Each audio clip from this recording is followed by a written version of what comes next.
Bien, bonjour à toutes et à tous. Nous allons reprendre cette dernière vidéo sur cette expérience très originale du premier code agroforestier, peut-être du monde, mais en tout cas de la France certainement. Nous en étions donc à mon embarquement vers la France et dont nous allons voir tout le travail ultérieur jusqu'à l'achèvement. Donc, survol de la Réunion, escale aux Seychelles, je vois pas grand-chose, la nuit tombe. Quelques longues heures après, c'est l'atterrissage à l'émirat de Bahreïn. Avant d'ouvrir les portes, on nous prévient que tous les passagers qui possèdent de l'alcool dans leur bagage doivent le sortir et le remettre à la police de cet émirat. Il paraît que la loi religieuse l'exige. Voici la police locale qui monte à bord. On ne peut pas dire que les agents soient aimables, non, et leur langue gutturale ne va pas non plus dans ce sens. Comme je n'ai pas de petit sac avec moi, je n'ai rien à montrer à l'agent qui m'apostrophe. Oui, oui, oui. Bon. Mais derrière moi, des éclats de voix résonnent. C'est un Anglais qui a emporté du whisky. J'observe seulement qu'il est obligé de descendre de l'avion, qu'il ne le fait pas volontiers et qu'on le pousse un peu. Je pense alors à l'ancienne domination de l'Angleterre dans ces régions pendant si longtemps, on n'aurait pas si facilement jadis contraint un sujet de sa royale majesté. Alors nous attendons, le temps s'écoule, et puis on nous informe d'attacher nos ceintures. Et nous décollons, l'Anglais n'est pas remonté à bord. Je saurai par la suite qu'il a eu des problèmes avec la police de Bahreïn et qu'on a descendu ses bagages en prévision du fait qu'il prendrait sans doute l'avion suivant demain. Eh bien, le pauvre, j'espère que ça s'est bien arrangé pour du whisky. Pour du whisky. Bon, je fais mentalement la grimace. La France et la grisaille. Rubrique. Au matin, nous survolons les Alpes couvertes de neige. Puis chez Charles de Gaulle, les populations sont tellement bigarrées que j'y suis encore à mon aise. Et puis en arrivant à Roissy, j'arrive dans un autre monde. Nettement plus terne, plus homogénéisé, des blancs partout, peu bavards, discrets et nettement moroses. J'ai alors une pensée pour l'île au parfum. Oui, morose. Les suites. Les suites de ce périple à Mayotte sont un travail titanesque. 8000 heures de travail environ. Je vais patiemment, mot après mot, élaborer l'ordonnance, mot après mot, car le droit c'est précis. J'aurai un contact fréquent avec Courtois, ainsi qu'avec le nouveau DDA, M. Denis Bavard, fort méticuleux et appliqué, c'est très bien. Ma visite sur place et toutes les notes prises, mon contact avec les gens, mon éveil à la problématique humaine, sociale de l'île me guideront constamment. Ce voyage a été évidemment indispensable. Ius nascitur de facto, disaient les Romains, je l'ai déjà dit. Le droit naît du fait. Le fait.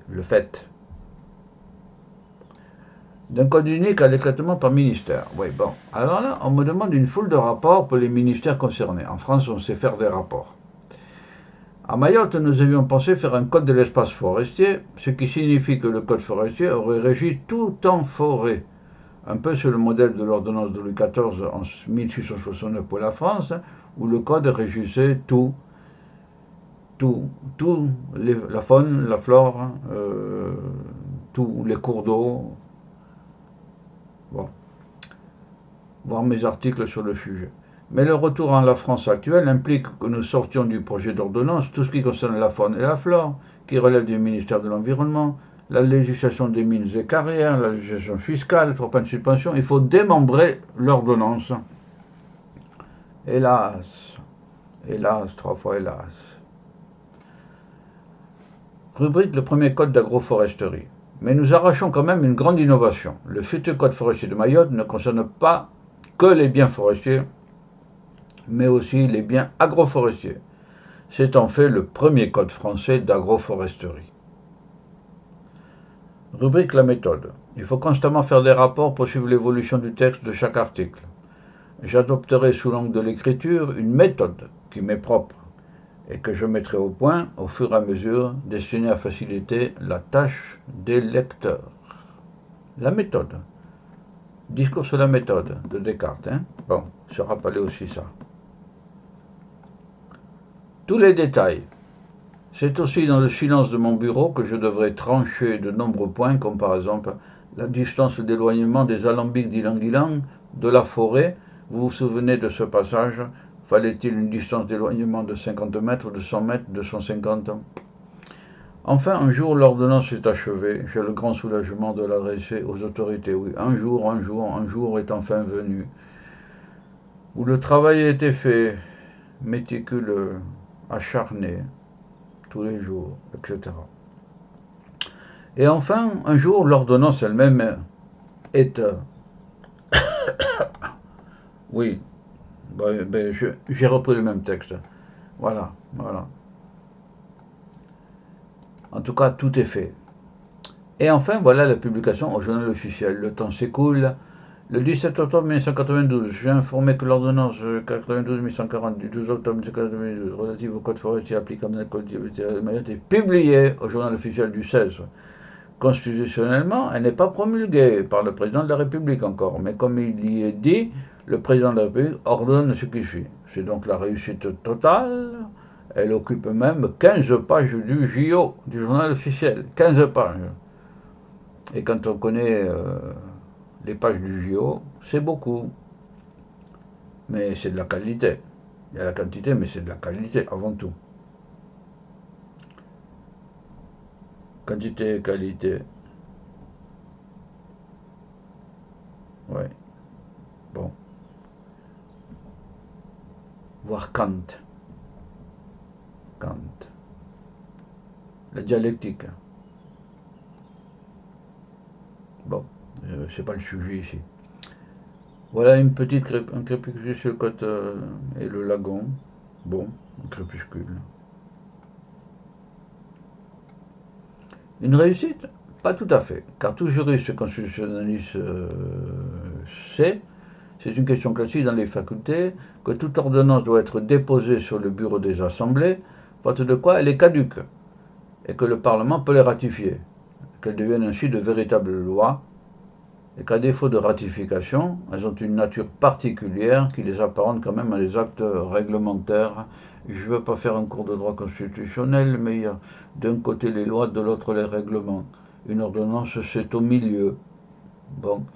Mais si c'est voté si c'est déposé sur le bureau des assemblées, et si l'assemblée le vote, c'est une loi. Bon, dans notre cas, quelques mois après le gouvernement déposera l'ordonnance et sera ratifiée par le Parlement. C'est donc devenu une loi réussite 100%. Voilà, total. La partie réglementaire.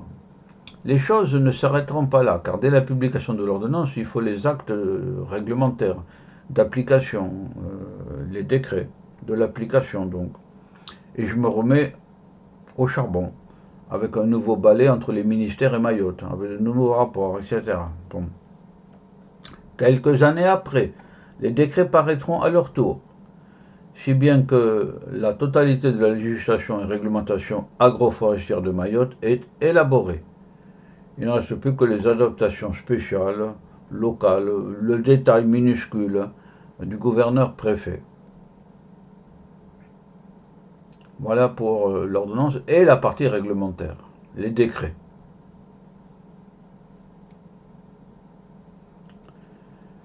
Rubrique la méthode. De cette expérience, je tirerai une méthodologie pour l'élaboration des codes forestiers d'outre-mer que je publierai dans la revue forestière française et qui sensibiliseront divers États, dont les Seychelles et le Laos. Oui, on m'écrira à ce sujet. La formation. Il resterait aussi maintenant à faire les documents pratiques et de formation du personnel forestier pour faire passer les règles du code agroforestier dans les mœurs et les actes des Mahorais. L'application pratique. Vous allez voir ce que j'ai mis. Pour le plus grand profit de l'homme et de la nature. Oui, toujours est-il que j'avais proposé aussi, donc, pour la formation, tout ce qu'il fallait, étant l'auteur de tout, avec Bernard Courtois, pour le fait, mais étant l'auteur de tout, j'aurais bien aimé participer à la formation. car c'est la formation des personnels, c'est fondamental, la formation. Bon, mais ça n'a pas vu le jour. Pour le plus grand profit de l'homme et de la nature. Oui, oui, oui, oui, oui. Et pas du capitalisme international. Voici, à titre d'illustration, le début de l'ordonnance. Ordonnance relative au code de ça, c'est le numéro, c'est la fiche d'identité. Le président de la République, sur le rapport du Premier ministre, du ministre des départements d'outre-mer. Vu la Constitution, son article 38, c'est une ordonnance de l'article 38 que j'ai élaborée, les grandes ordonnances, je crois. Vu le code civil, le code forestier, etc.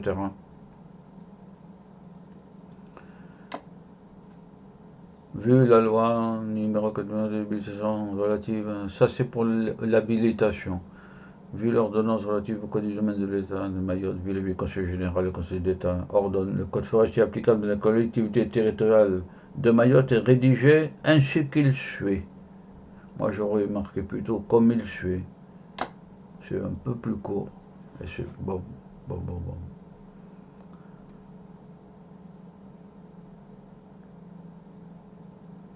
Et voilà le texte lui-même, livre préliminaire. Alors, définition des biens. Alors, en toute logique, j'ai toujours pensé qu'il fallait définir le fait. Alors là, c'est les biens. Alors, ça vous donne cet exemple-là. Les biens régis par le code forestier sont les biens forestiers et les biens agroforestiers. Voilà, c'est très clair. Forestier et agroforestier. Précision. Sont des biens forestiers, sont des présents code. Les biens portant. Alors, j'ai eu beaucoup de discussions avec Courtois sur ça. Portant des essences forestières telles que notamment les forêts, bois, mangroves, ainsi que les mangroves, ainsi que les terrains destination forestière et leurs dépendances. Et le complémentaire sont des biens agroforestiers. Voilà, c'est logique. Au sein du présent code, les biens qui ne pouvant être reconnus comme biens forestiers portent toutefois des essences forestières nécessaires à la conservation et à la restauration des sols, le maintien des ressources, concurremment avec des utilisations agricoles. Voilà, c'est des biens agroforestiers. Voilà une définition la plus synthétique et la plus claire possible. Et la plus concise aussi. Le saint et le contre-saint, François Mitterrand, Premier ministre, garde des Sceaux, ministre de l'Agriculture, voilà. Alors là, c'est la méthode. Réflexion sur l'élaboration du code forestier, que j'ai publié dans la revue forestière française. À l'occasion d'un important travail de rédaction d'un code forestier, il est possible de proposer quelques réflexions de portée générale. Ceci concerne essentiellement la méthode d'élaboration qui a été suivie, qui pourrait être utile à d'autres œuvres. On a limité notre propos à l'essentiel, conformément à la méthode. Sur le terrain, le domaine de la discussion est infini, bien sûr. D'où l'aspect lapide de cet article, mais quand même, il y a plus que l'essentiel dans cet article. Voilà.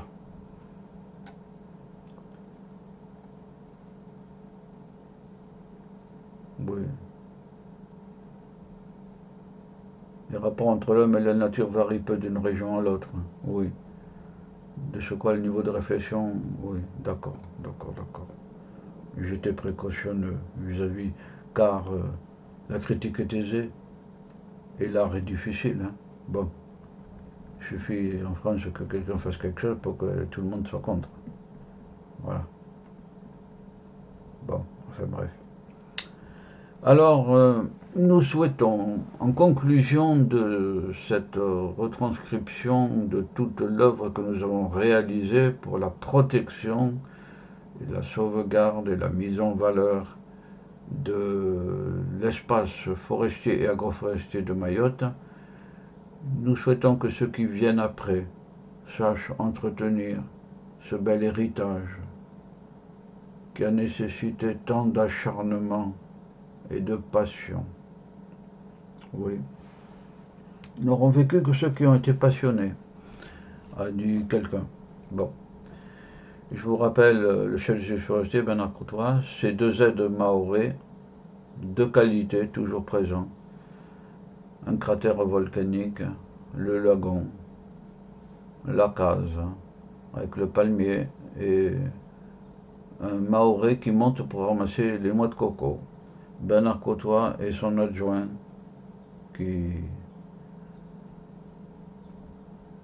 qui tendent une souricière en quelque sorte à quelqu'un qui a défriché la forêt et qui a planté des bananiers. Et le grand cadi, responsable de l'islam de l'île. Voilà. Voilà. Donc, surtout que ceux qui viennent après sachent entretenir ce bel héritage. Cela dit, je vous dis au revoir à tout le monde. Élaborer tout ça, ça nécessite également du temps, mais il fallait le faire. Et la présence sur YouTube, après tout, constitue une bibliothèque à la disposition de tous, beaucoup plus large qu'une bibliothèque physique. Voilà. L'agroforesterie aussi, c'est un sujet de préoccupation, hein, en Europe et ailleurs aussi. Et là, sans compter le caractère tropical, exotique, hein, voilà, tropical de tout ça, et de gestion des hommes aussi, voilà, pour la paix de tous. Voilà. Bien, sur ce paysage classique de monsiteculturesociétale.com, de la nébuleuse du cheval, je vous dis au revoir et je souhaite que vous retiriez le plus grand profit de cet exemple, de ce modèle de protection de l'écologie forestière. Voilà. Au revoir à toutes et à tous.